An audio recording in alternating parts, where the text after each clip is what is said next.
MA उत्तरार्ध हिंदी के छात्र हम अंधेरे में कविता का पाठ कर रहे हैं। पिछले व्याख्यान में हमने जो सुना उसके आगे कदम बढ़ाते हैं। ये हमारा 21वां पायदान है और शुरुआत में हमने पिछले व्याख्यान में आलोचक मैनेजर पांडे से की थी। आज हम अन्य 3 आलोचकों की राय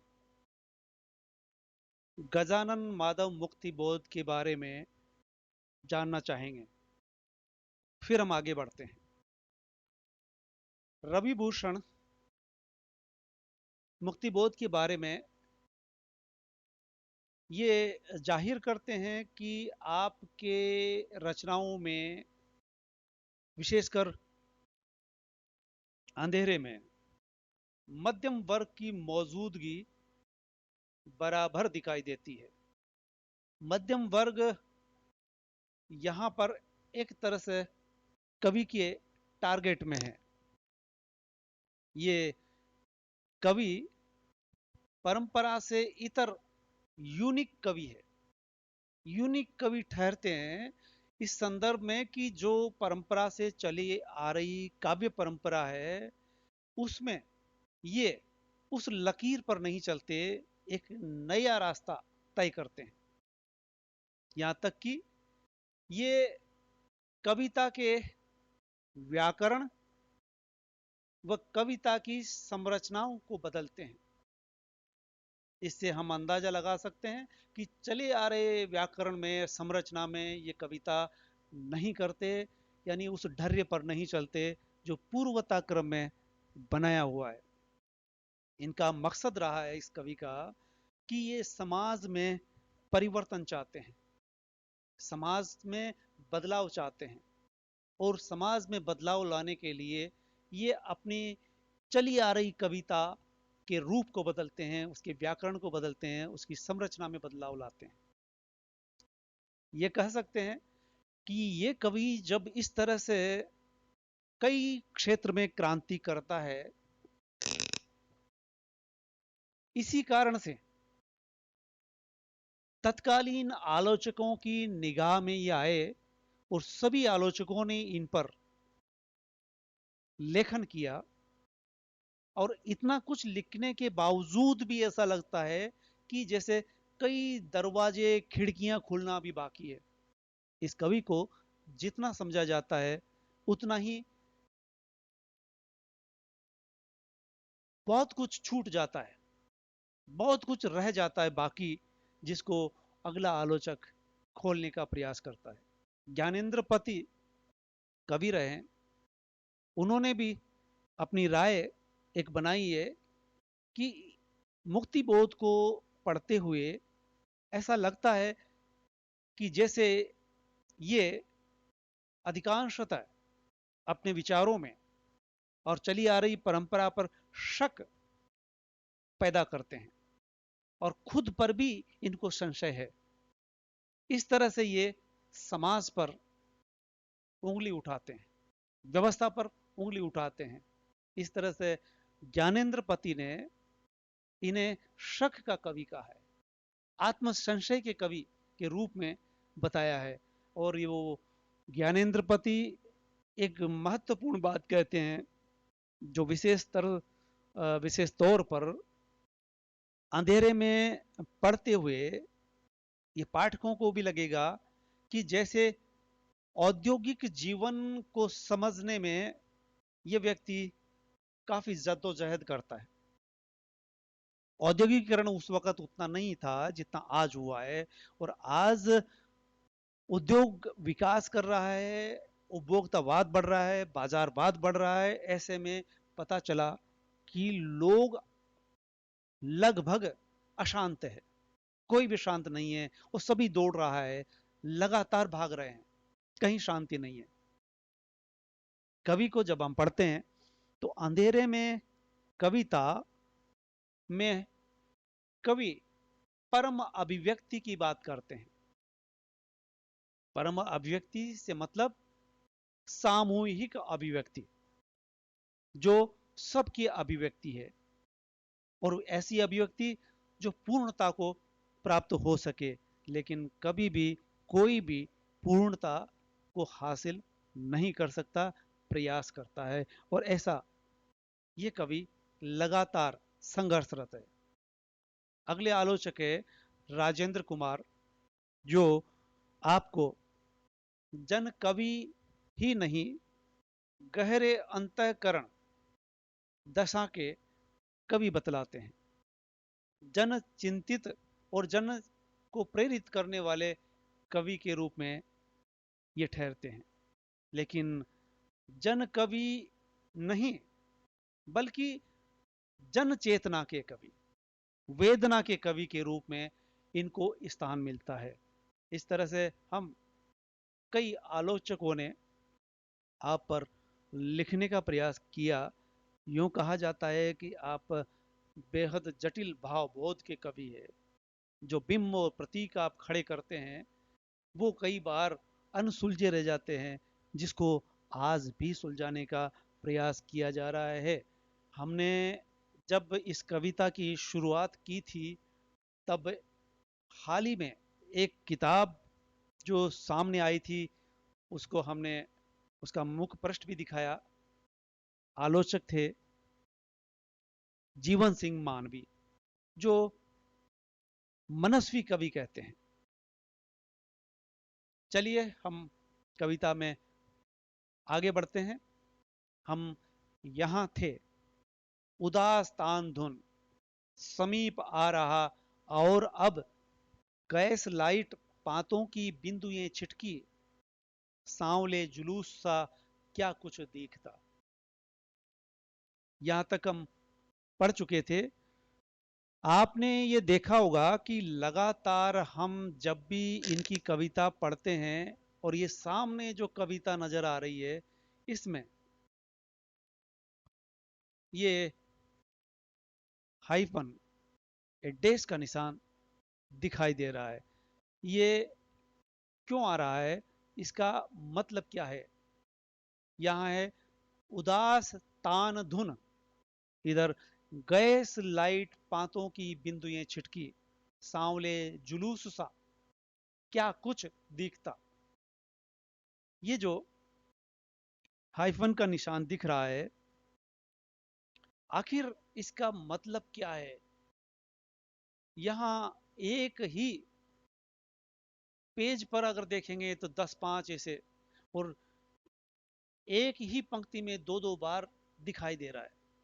ये जो चीजों को जोड़ता है, जैसे माता पिता रात दिन में लगता है, तो उसका अर्थ निकलता है रात और दिन दोनों में और लगता है, तो वो अलग अलग अपना बिंब दिखाते हैं। लेकिन जब रात दिन कहते हैं तो पूरा दिन बनता है, संपूर्ण दिन कहलाता है। इस तरह से कवि जब इस निशान का उपयोग करते हैं, तो इसका एक सेंस है। जैसे तान धुन, ये दोनों चीजें उदास, तान धुन यानी आवाज भी उस तरह की आ रही है, और उस कोई तान संगीत की अगर बजती है और ध्वनि, दोनों मिलकर के उदासी का वातावरण पैदा कर रही है। गैस लाइट, गैस की लाइटें हैं, दोनों प्रकाश का काम कर रही है, और एक पंक्तिबद्ध है, यानी एक लकीर के रूप में, बिंदु के रूप में छिटकी हुई दिखाई देते हैं। जुलूस सा, जुलूस होता है, लेकिन जुलूस सा यानी और भी चीजें जो लकीर में दिखाई दे, पंक्तिबद्ध दिखाई दे, जुलूस सा दिखाई दे, ऐसा एहसास होता है। जुलूस ही नहीं है, जुलूस सा है, क्या कुछ दिखता, यानी ऐसा कुछ जो बहुत स्पष्ट नहीं है। चलिए ये चीजें जारी रहेगी। और अब आगे बढ़ते हैं कविता में।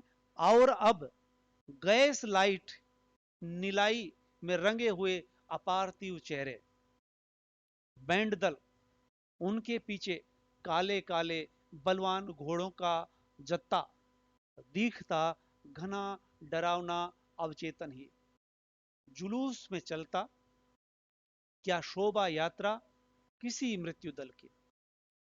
हमने जैसा कि पिछले व्याख्यान में कहा था कि अब हम कविता में प्रवेश करते हैं, और कविता का वो ऐसा संदर्भ, ऐसा दृश्य जो कवि ने उस वक्त दिखाया है, महसूस किया है, वो पाठक के सामने प्रस्तुत किया है, वो किस तरह से है, और अब कैसे लग रहा है उसे दिखाई दे रही है नायक को, गैस लाइटें नीलाई में रंगे हुए अपार्थिव चेहरे, जो प्रकाश छोड़ रही है वो लाइटें हैं, उसमें नहाया हुए वो जैसे उसमें रंगे हुए हैं वो चेहरे अपार्थिव, कभी वो पार्थिव लगते हैं यानी व्यक्तियों के लगते हैं, और कभी अपार्थिव लगते हैं।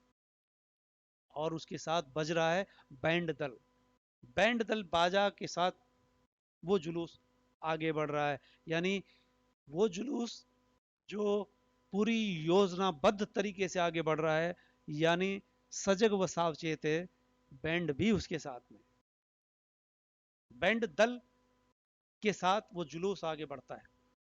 वो जुलूस किसी मकसद से चल रहा है, और कैसा लग रहा है, क्या क्या दिख रहा है वहां उनके पीछे जब निगाह डालते हैं कि जुलूस है, जुलूस का आभास हो रहा है, बैंड दल यानी उसकी आवाज भी आ रही है बाजे की, और उसके पीछे क्या है, उनके पीछे काले काले बलवान घोड़ों का जत्था दिखता दिखाई पड़ता है, यानी सिर्फ पैदल चलने वाले व्यक्ति ही नहीं, बल्कि घुड़सवार है, घोड़ों पर बैठे हुए, घोड़े भी कैसे बलवान पुष्ट मजबूत दिखाई पड़ रहे हैं, जत्थे के जत्थे, ऐसा नहीं कि एक दो घोड़े हैं, एक दो घोड़ों पे सवार है, एक जत्था है, और उसके पीछे जत्था यानी एक समूह चला आ रहा है।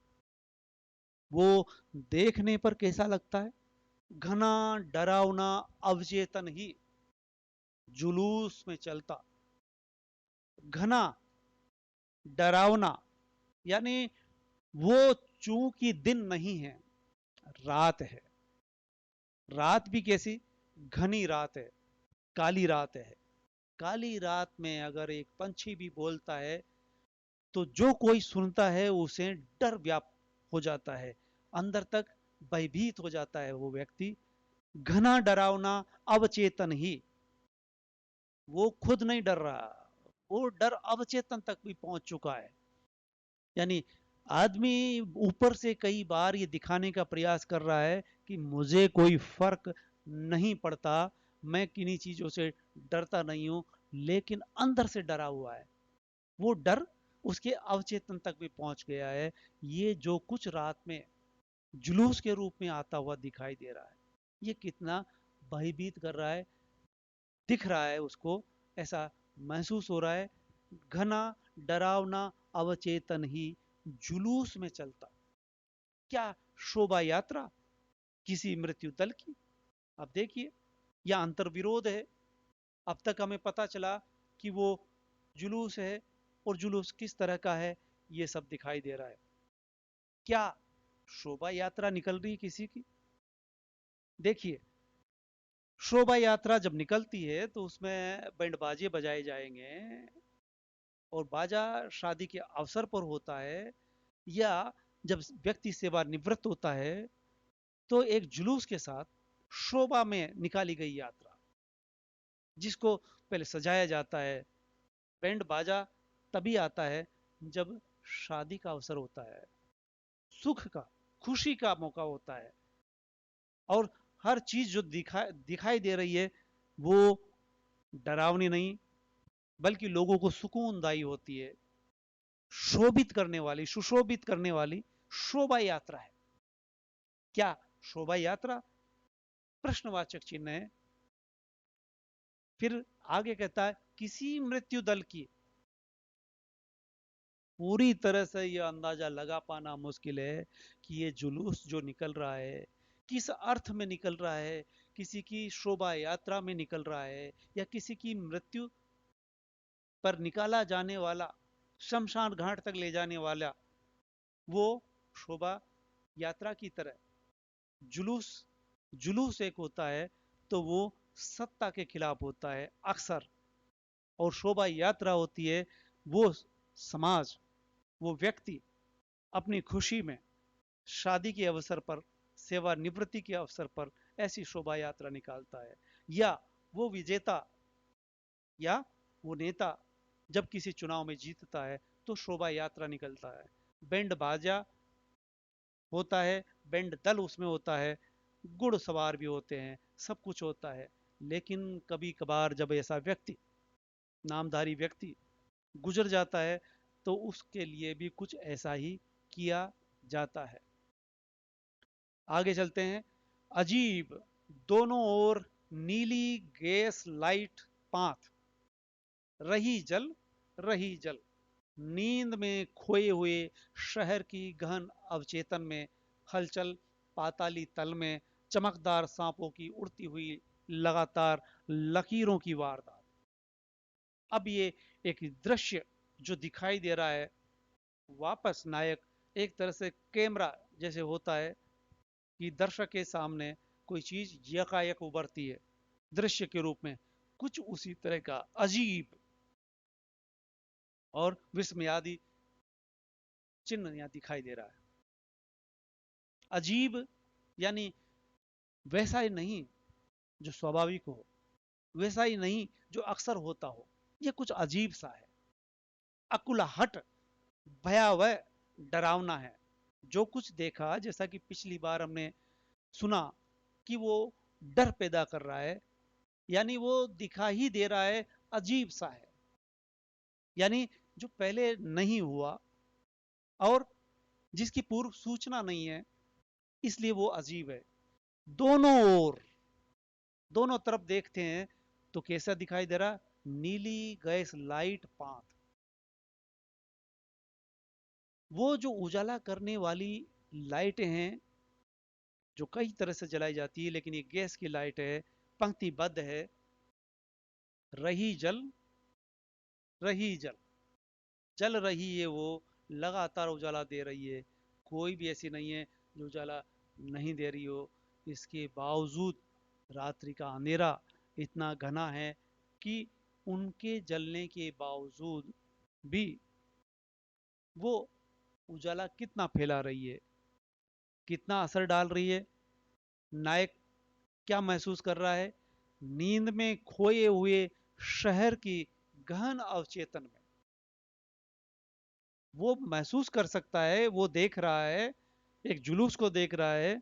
अगर जुलूस ना होकर के कोई एक ही गुजरा होता, लेकिन जब जुलूस गुजरेगा और वो भी शहर से गुजरेगा, और वो शहर जो सोया हुआ है, नींद में खोए हुए शहर की गहन अवचेतन में, हलचल पाताली तल में, यानी शहर सारा सोया हुआ है, ऐसे अवसर पर कोई जुलूस निकल रहा है, नींद में खोया है शहर, अभी होश में नहीं है, लेकिन जब हलचल होती है, और हलचल कोई मामूली नहीं, पाताली तल में, यानी ऐसा लगता है कि जैसे दूर से जो आवाज आई, जमीन के अंदर से जैसे कोई आवाज आ रही हो, गहराई से आवाज आ रही हो जो दूर तक हिला सके, जिसकी आवाज को अनसुना नहीं किया जा सकता, इतनी भारी भरकम आवाज है वो कि नींद में खोया शहर भी एक तरह से जाग पड़ता है। एकाएक नहीं जागता, पहले आवाज दूर से आती है,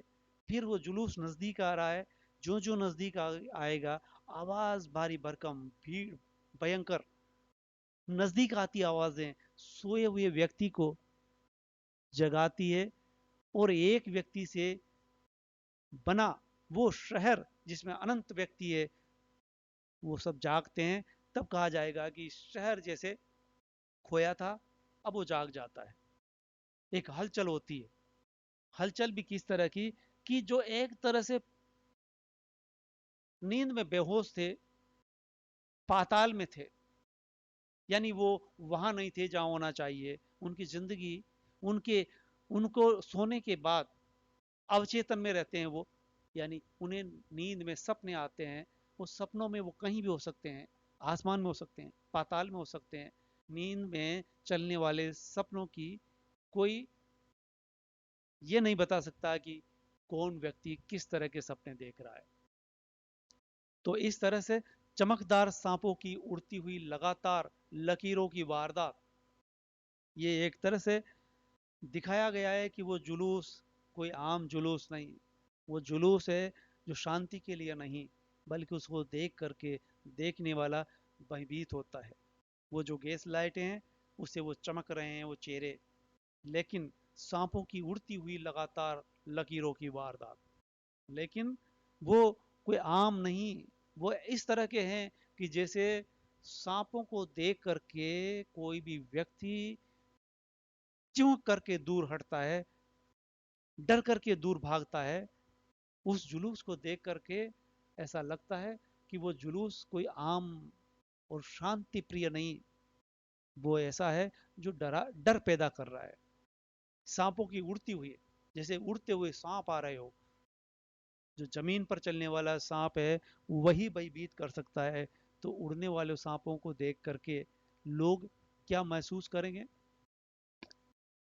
सब सोए हुए हैं, लेकिन मैं जाग रहा, देख रहा रोमांचकारी व जादुई करामात। सब सोए हुए हैं, वक्त था वो रात्रि का, और रात्रि सोने के लिए होती है। सभी सोए हुए थे, लेकिन उस समय भी मैं जाग रहा, देख रहा, और देखने के बाद रोमांचित हुआ वो जादुई करामात। क्योंकि जादुई करामात से मतलब है कि जादूगर अक्सर हाथ की सफाई से वो ऐसा कुछ करता है जो नहीं होता वो भी होता है, जो संभव नहीं है, जो असंभव है उसे भी संभव बनाता है। वो कपड़े का पंछी बना सकता है, वो आदमी को गायब कर सकता है, यानी वो चमत्कार करता है। तो उसे देख करके वो जो जागा हुआ नायक है वो कह रहा है कि मैं रोमांच महसूस करता हूँ, वो जो जादुई करामात है उसे देख करके। विचित्र प्रोसेशन, गंभीर क्विक मार्च, कला बत्तू वाला, काला जरीदार ड्रेस पहने। विचित्र प्रोसेशन, वो कह रहा है कि ये कोई सामान्य नहीं, विचित्र है।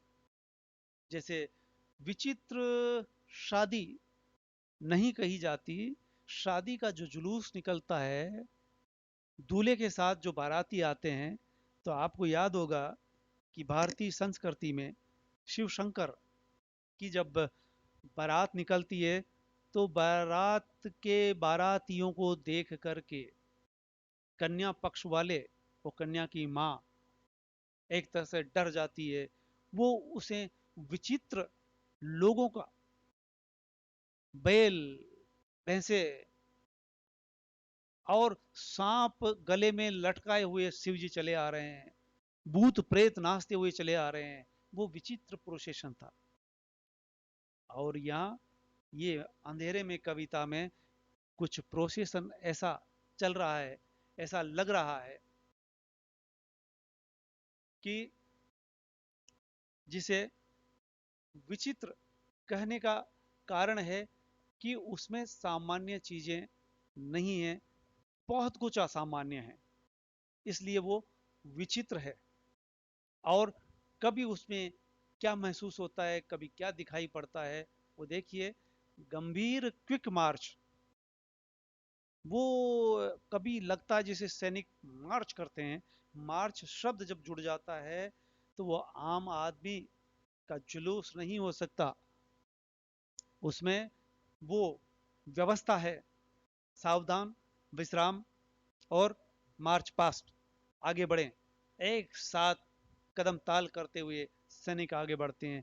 गंभीर यानी वो व्यक्ति, आम आदमियों का जो जुलूस होता है उसमें बेतरतीब हाथ पैर हिलाते हुए लोग आगे बढ़ते हैं, लेकिन जो सैनिक मार्च करते हैं, जब कभी किसी शहर में या गांव में किसी मोहल्ले में जब अशांति होती है, जब सत्ता किसी किसी जगह पर शांति चाहती है, अव्यवस्था को व्यवस्थित करना चाहती है, तो वो वहां क्विक मार्च करवाते हैं, गंभीर होता है वो अनुशासनबद्ध होता है।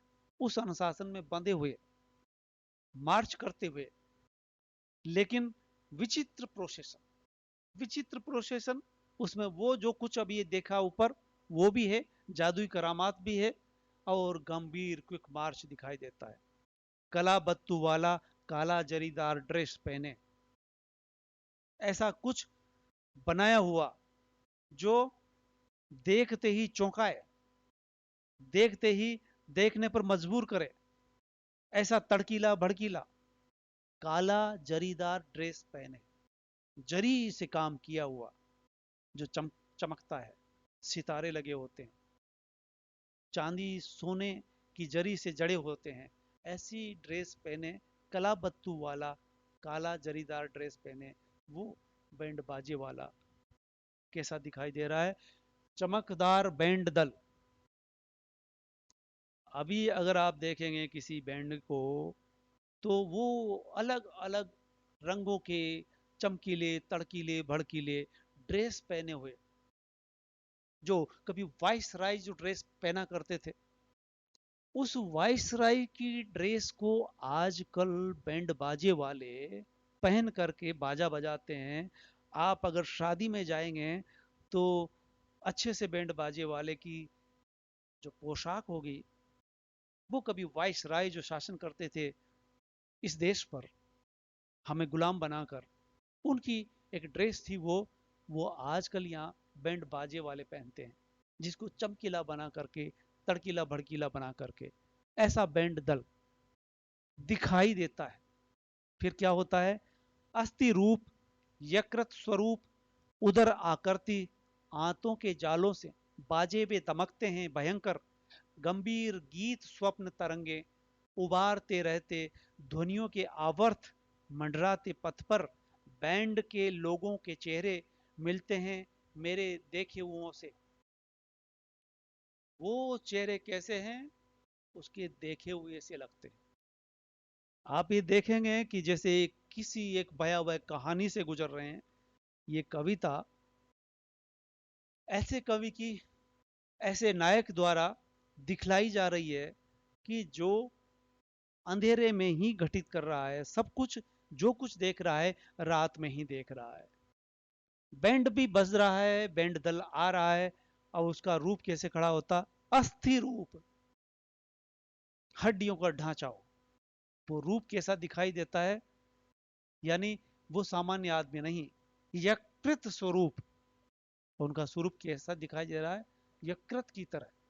उदर आकृति, यानी उनका पेट भारी भरकम है, डील डोल। यकृत जो शरीर के अंदर होता है, शरीर विज्ञान के बतौर देखा जाता है तो अस्थि रूप, हड्डियों का ढांचा है। यकृत स्वरूप, उदर आकृति, उदराकृति, यानी ऐसा है कि जैसे वो, हम अगर बाजार में जाएंगे तो कई सेठ इतने मोटे दिखाई देते हैं कि उनका सबसे ज्यादा भारी भरकम शरीर का अंग अगर कोई होता है तो वो होता है पेट, उदर। किसी भी व्यक्ति की निगाह सबसे पहले किस पे जाएगी? उसके पेट पर जाएगी। उदर आकृति, उदराकृति, यानी ऐसे लोग वहां दिखाई दे रहे हैं जिसका पेट ही दिखाई दे रहा है, और आंतों के जालों से बाजे में दमकते हैं भयंकर।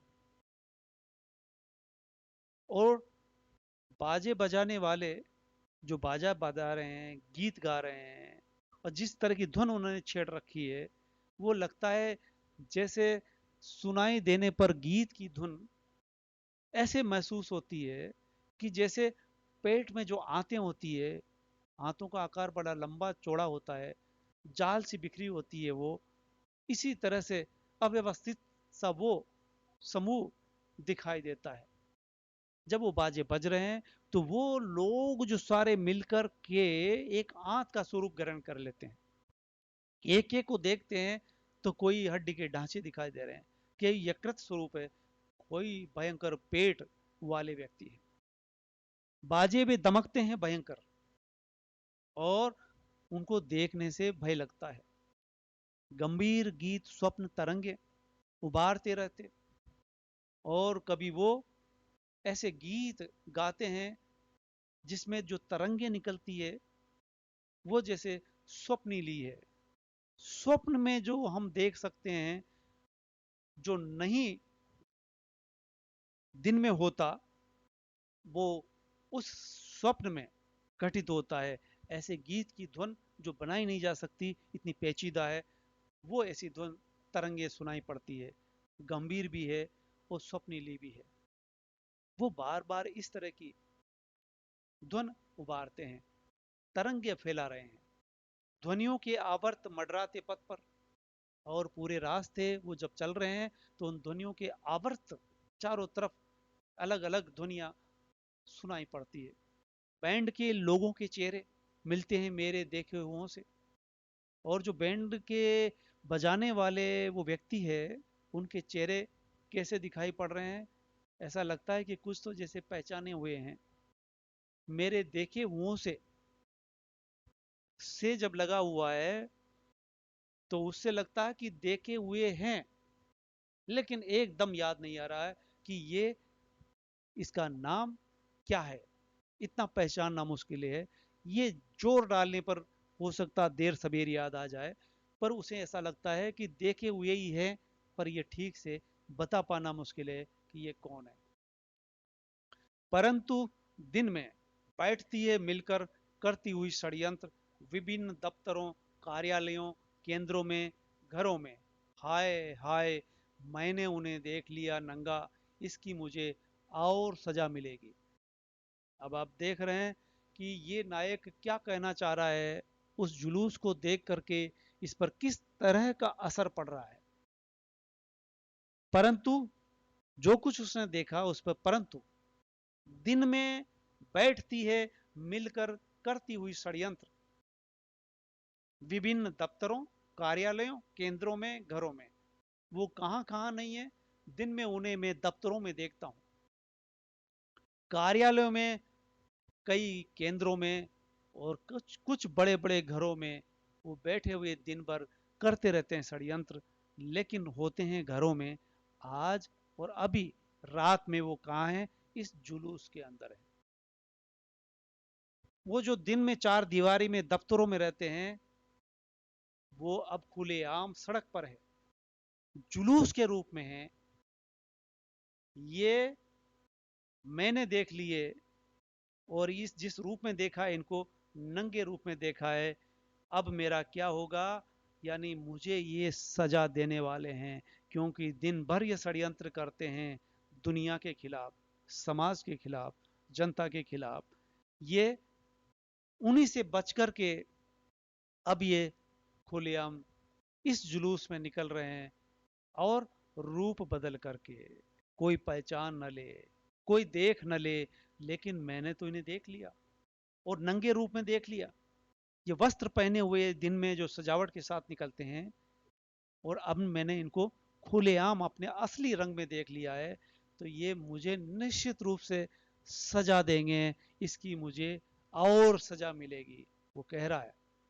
तो इस तरह से यहां पर ये जुलूस, जब नायक उस जुलूस को, जुलूस वालों को देखता है और इस जगह आके ठहरता है कि मैंने उनको जिस रूप में देखा है। जब शहर सोया हुआ है तो मान के चलते हैं कि शहर को सोया हुआ ही होना चाहिए, जागा हुआ क्यों।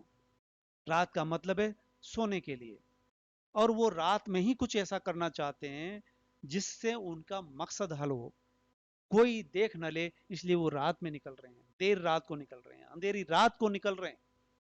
और उसने देख लिया, और उन्होंने इसे देख लिया, और ऐसे में वो बच कैसे सकेगा। वो कह रहा कि बिल्कुल नहीं, कोई चांस नहीं, इसकी मुझे और सजा मिलेगी। किस तरह की मिलेगी, क्या मिलेगी, ये तो बाद में पता चलने वाला है।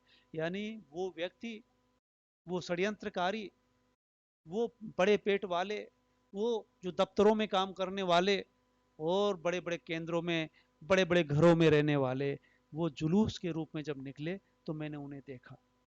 कविता में 8 खंड होते हैं, और ये 8 में से चौथा खंड इसी पंक्ति के साथ पूरा होता है। या पंक्तियां याद रखें। हाय हाय मैंने उन्हें देख लिया नंगा, इसकी मुझे और सजा मिलेगी। किसको देख लिया? उस जुलूस में निकलते हुए विभिन्न प्रकार के वो दिन भर सफेद पोश, वो जो अपने आप को सुसभ्य कहते हैं, वो असली रंग में रात के अंधेरे में जो निकल रहे थे, जब उन्हें ये संभावना थी कि सभी सोए हुए हैं और हम अपने कारनामों को अंजाम देने वाले हैं और हमें कोई देख नहीं रहा, लेकिन वो एक जो देख लिया है, जिसने देखा है, अब वो उनसे कैसे बच सकता है? यानी वो बच ही नहीं सकता, क्योंकि उसके बचने का मतलब है उनके षड्यंत्रों का पर्दाफाश होना। कविता के चौथे खंड के साथ फिर आगे बढ़ते हैं, और आगे बढ़ने पर पहले शब्द से शुरुआत होती है अकस्मात। यानी जो कुछ होता है अंधेरे में, सपने में, हमने कई आलोचकों के माध्यम से इस कविता और इस कवि पर रोशनी डालने का प्रयास किया है, और इसमें जो शब्द आते हैं वो शब्द भी काफी अर्थ रखते हैं। तो ये कविता की पहली पंक्ति की पहला शब्द है, जो पांचवें खंड की शुरुआत करता है अकस्मात। यकाएक क्या हुआ? देखिए, चार का गजर कहीं खड़का, मेरा दिल धड़का, मैं अपने कमरे में यहां लेटा हूं, किंतु न शरीर में बल है, अंधेरे में गल रहा दिल यह। ये समय कौन सा हुआ? कि जब जुलूस निकला, जुलूस वाले लोगों ने उसे देख लिया, और देखने के बाद उसे लगा कि इसकी सजा मुझे मिलने वाली है। फिर कहता है अकस्मात। चूंकि याद रखें कि कवि ने ये सारी कविता, वैसे तो अधिकांश कविताओं में फैंटेसी को अपनाया गया है, लेकिन अंधेरे में ऐसी कविता है, दीर्घ कविता, जो सारी की सारी रात्रि में चलती है, अंधेरे में चलती है, और रात में लोग सपने देखते हैं। नायक भी सपना देख रहा है, और कई बार ऐसा लगता है कि वो उठ खड़ा हुआ, नींद खुल गई, और बाहर आकर के वो रास्ते में देख रहा है, और उस रास्ते में उसे कुछ ऐसा दिखाई देता है जो भयभीत करता है, जो डराता है। जुलूस आता है, जुलूस भी उसे डराता है, डर पैदा करता है, यहां तक कि इतना खतरा है कि वो उसे ऐसी बड़ी सजा देने वाले हैं कि जिसे दोबारा सांस नहीं ली जा सकती, दोबारा दुनिया को नहीं देखा जा सकता, दोबारा अपने पैरों पे खड़ा नहीं हुआ जा सकता। यानी वो इस लायक ही नहीं बच सकता कि फिर खड़े होकर के फिर उस जुलूस को देख सके, नंगे उनको देख सके जो दिन में सफेद पोश होते हैं। कवि जो कहना चाहता है, कवि जो बताना चाहता है, कवि जो हमें सजग व सावचेत करना चाहता है कि आपके आसपास बहुत कुछ ऐसा घट रहा है जो किसी भी तरह से शुभ नहीं है। जो कहते हैं वो वैसा करते नहीं हैं, जो जैसा दिखते हैं वो वैसा होते नहीं हैं। वो अंदर अंधेरे में, घरों के अंदर, कार्यालयों में बैठ कर के जैसा दिखते हैं, रात में कुछ और होते हैं, हकीकत कुछ और होती है। इसलिए वो कह रहा अकस्मात चार का गजर कहीं खड़का, मेरा दिल धड़का, मैं अपने कमरे में यहां लेटा हूं। याद करिए कि जहां पर हमने कवि की पंक्तियों की शुरुआत की थी अंधेरे में, तो वहां पर वो नायक अपने कमरे में लेटा था, और धीरे धीरे आवाज आती है, आवाज तेज होती है, पैरों की आवाज आती है, खटखट की आवाज आती है, और फिर दीवार पर कोई चित्र बनता है, वो भी उस पुराने प्लस्टर के गिरने से। यानी शुरुआत भी अंधेरे से होती है, अंधेरे में एक घटनाक्रम घटित होता है, और ये सब कुछ हो गया, जुलूस भी निकल गया, उसे खतरा भी हो गया कि अब मुझे सजा मिलेगी, वो कह रहा है कि 4 का गजर कहीं खड़का, मेरा दिल धड़का। 4 बजे यानी सुबह भोर के, जिसे भाग फाटना एक शब्द है, जिसे पुराने लोग अक्सर कहा करते थे जब वो बहुत सुबह सुबह उठते हैं, जब अंधेरा ही होता है, कहीं से भी ऐसा नहीं लगता कि दिन निकलने वाला है, भोर होने वाली है, भोर हो रही है, अंधेरा फट रहा है, उसी में से एक रोशनी निकलेगी, अभी निकली नहीं है, निकलेगी, उसका भी एहसास कर ले वो व्यक्ति। उसके लिए शब्द दिया है भाग फाटना, यानी भौर होना, जहां से कुछ पलों बाद, कुछ घड़ी बाद, कुछ देर बाद उजाला आएगा और इस अंधेरे को भगा देगा, उसे कहते हैं भाग फाटना। शायद 4 का गजर कहीं खड़का, यानी सुबह होने की प्रतीक्षा में है, और उसका दिल धड़का। क्यों? क्योंकि मैं अपने कमरे में यहां लेटा हूं, किंतु न शरीर में बल है, अंधेरे में गल रहा दिल ये। रात्रि भर जो उसने डरावने, भयभीत करने वाले सपने देखे हैं, कई बार कई लोगों के साथ ऐसा घट चुका है कि जब वो दिन भर बहुत बेचैन रहते हैं, उलझन में रहते हैं, और रात में जब सोते हैं तो ये सोते हैं कि चैन की सांस ले रहा हूं, लेकिन वहां भी धीरे से सपना इस तरह से प्रवेश करता है और एक ऐसी भयावह दुनिया में घसीट करके ले जाता है।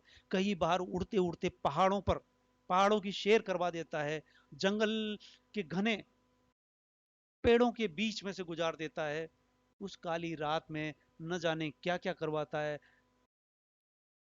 गहरे तालाब के अंदर डाल देता है, उपनती हुई नदी में डाल देता है, समुद्र में गोते लगवा देता है। वो सपना क्या नहीं करवाता, वो दिन भर की बेचैनी, जिसे फ्राइड कहते हैं। फ्राइड ने मनोविश्लेषण का जो सिद्धांत दिया है, उसके पीछे दिन भर चलने वाली गतिविधियां जब अवचेतन में चली जाती है और वहां से फिर सपने के रूप में वो साकार होती है, और इसी से फ्राइड ने हिस्टीरिया के रोगियों का इलाज किया, जो महिलाओं को अक्सर होता है।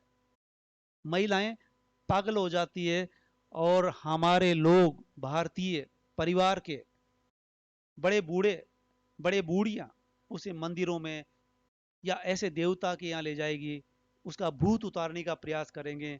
लेकिन सदियों पूर्व फ्राइड ने ये निकाल लिया कि ये हिस्टीरिया है, जो उस महिला के मन को, उनकी बातों को दबा करके रखा, और वो अपनी बातों को अवचेतन में ले जाती है, और दबी हुई बातें उसके अवचेतन में एक ग्रंथि का रूप ग्रहण कर लेती है, और फिर वो पागल जैसी हरकतें करती है।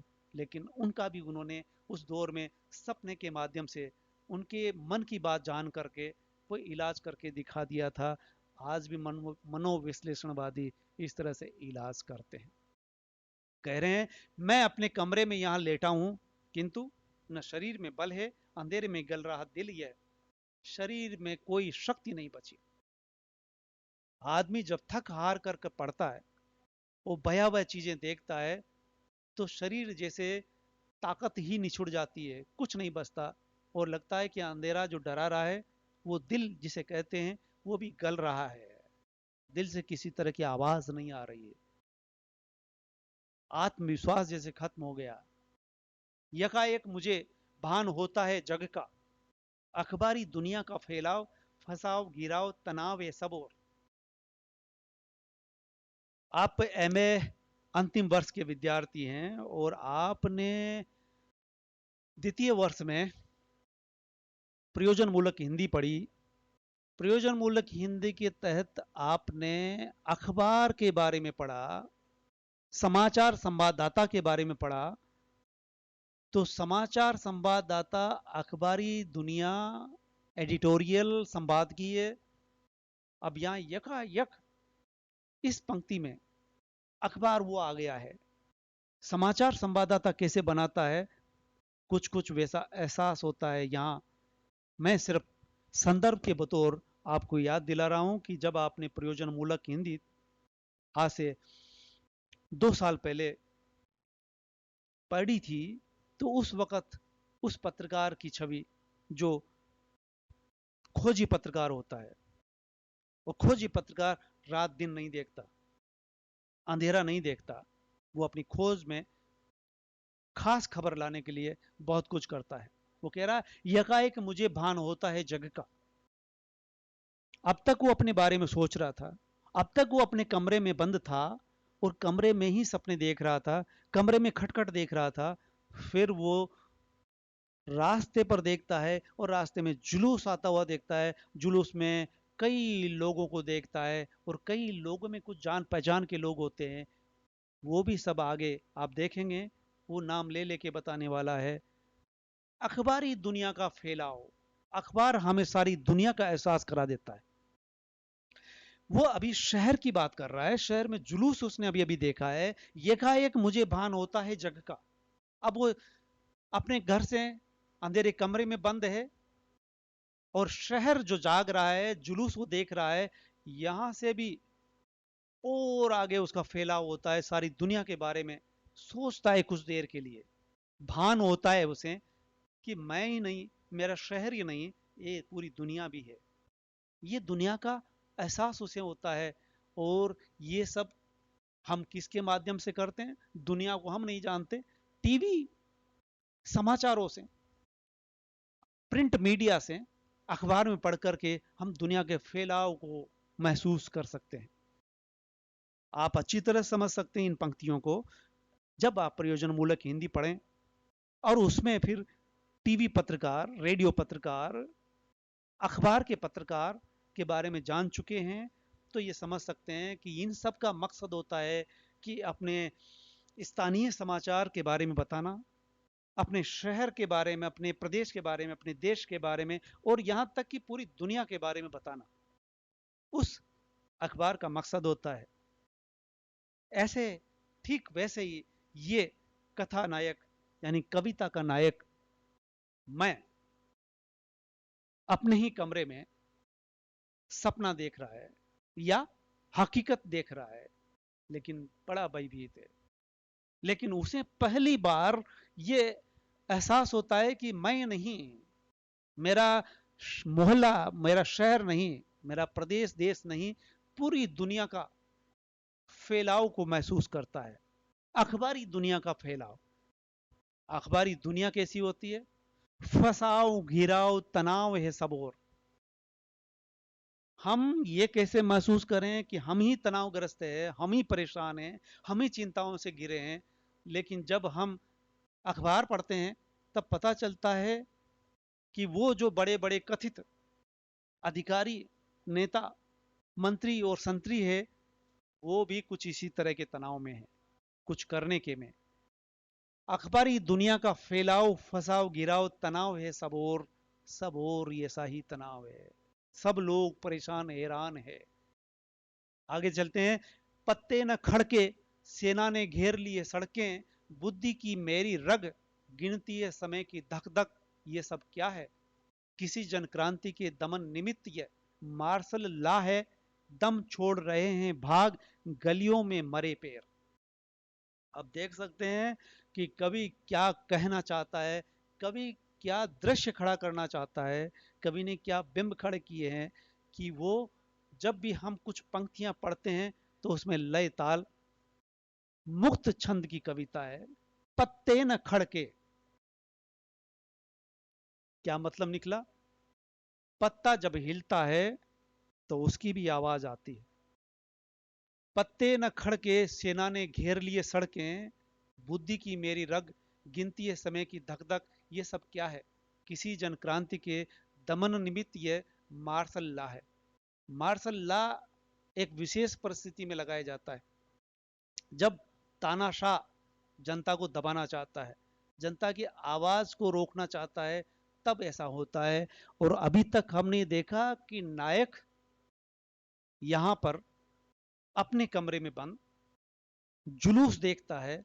अब जुलूस का वर्णन चल रहा है। वो कहता पत्ते न खड़के, पत्ता भी नहीं खड़का, यानी पत्ता नहीं हिला, पत्ते की आवाज भी नहीं आई कि इतने में तो वहां पर जो जुलूस निकल रहा था, यकायक पूरे शहर को सेना ने घेर लिए। सड़कें, सारी सड़कें सेना की जद में है, सेना के दायरे में है। और बुद्धि की मेरी रग गिनती है समय की धक धक। ये सब क्या है? ये सब क्या हो रहा है कि उसकी जो धक धक है, वो धड़कन भी उसके अब साफ साफ सुनाई दे रही है कि शहर में ये जो क्या हो रहा है, यकाएक का भी जुलूस निकला था, अब सेना का चारों तरफ से आक्रमण हो गया। और सेना ने सड़कें क्यों करके घेर लिए, उस आम आदमी को पता नहीं। यानी क्या होने जा रहा है अब, क्या शहर के साथ बीतने वाला है, नागरिकों का हक हकूकों का क्या होने वाला है, ये सब सवाल उठता है। और वो उसकी रगों में खून जम जाता है, और वो लगता है कि एक एक धड़कन को सुन पा रहा है, गिन रहा है। ये सब क्या है, सवाल उठता है उसके अंदर। किसी जन क्रांति के दमन निमित्त ये मार्शल लॉ है। वो कह रहा है कि अगर कोई ये जुलूस निकल रहा है, ये जन क्रांति कर रहा है, और जन क्रांति के दमन निमित्त ये मार्शल लॉ है जो सत्ता की तरफ से लगाया जाता है, दम छोड़ रहे हैं, भाग गलियों में मरे पैर। और बाकी जो जनता है, इन सैनिकों को देख करके दम छोड़ करके, यानी बिल्कुल अपने आप को बचाने के लिए जिधर अवसर मिलता है उसी गलियों में भाग पड़ते हैं।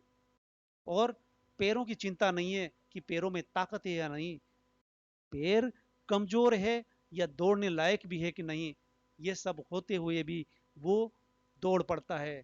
धन्यवाद। हम आगे जारी रखेंगे।